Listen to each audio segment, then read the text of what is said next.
Hi friends, welcome back to my channel. இன்னைக்கு நம்ம சேனல்ல ஒரு வெரைட்டியான டின்னர் ரெசிபி தான் பார்க்க போறோம்.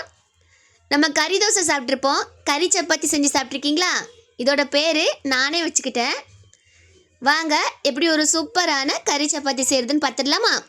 அதுக்கு சப்பாத்தி மாவு ஃபர்ஸ்ட் ரெடி பண்ணிக்கோங்க. கோதுமை மாவு, கொஞ்சமாக உப்பு, கொஞ்சோண்டு எண்ணெய், தேவைப்படுற அளவுக்கு தண்ணி எல்லாம் சேர்த்து நல்ல ஒரு சாஃப்டான சப்பாத்தி மாவு ரெடி பண்ணி வச்சுக்கோங்க.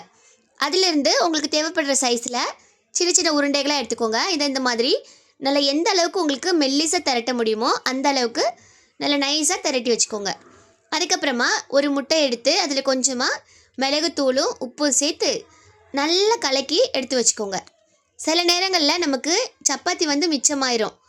சிக்கன் கிரேவி அந்த மாதிரி ஏதாச்சும் நான்வெஜ் கிரேவி இருக்குன்னா கண்டிப்பாக நீங்கள் இந்த ரெசிபி ட்ரை பண்ணி பாருங்கள். எப்படா நமக்கு சப்பாத்தி மிச்சம் ஆகாதான்னு நினைக்கிற அளவுக்கு அவ்வளோ டேஸ்ட்டாக இருக்கும். அதுக்கப்புறமா ஒரு தோசைக்கல்லை நல்லா சூடாக்கிட்டு கொஞ்சமாக அதில் பட்டர் ஆட் பண்ணிக்கோங்க. பட்டர் சேர்க்கும்போது ஃப்ளேவர் நல்லா சூப்பராக இருக்கும். உங்கள்கிட்ட பட்டர் இல்லைன்னா நீங்கள் குக்கிங் ஆயில் கூட யூஸ் பண்ணிக்கலாம். சப்பாத்தி அப்படியே அங்கிட்டு இங்கிட்டுமா திருப்பி நல்லா அழகாக கோல்டன் ப்ரௌன் கலர் ஆகிற வரைக்கும் நல்லா சூப்பராக சப்பாத்தி ரெடி பண்ணி வச்சுக்கோங்க. அதுக்கப்புறம் அந்த நம்ம முட்டை கலக்கி எடுத்து வச்சுருக்கோம்ல அதை அப்படியே இந்த சப்பாத்தி மேலே எல்லா பக்கமும் படுற மாதிரி ஊற்றி விட்டுருங்க. ஒரு கரண்டி யூஸ் பண்ணி எல்லா பக்கத்துலேயும் அப்படியே நான் எல்லாம் ஸ்ப்ரெட் பண்ணி விட்டுக்கோங்க. அதுக்கப்புறம் நல்லா சிக்கன் கிரேவி, நல்ல காரசாரமான சிக்கன் கிரேவியை இந்த முட்டைக்கு மேலே ஊற்றிடுங்க. ஊற்றிட்டு அந்த முட்டையையும் சிக்கன் கிரேவியை நல்லா மிக்ஸ் பண்ணி விட்டுக்கோங்க. இது எல்லாம் சேர்த்து அப்படியே நல்லா மிக்ஸ் ஆனதுக்கப்புறம் சிக்கன் 65 அதை அப்படியே சின்ன சின்ன பீஸாக கட் பண்ணி இது மேலே அப்படியே பரப்பி விட்டுருங்க.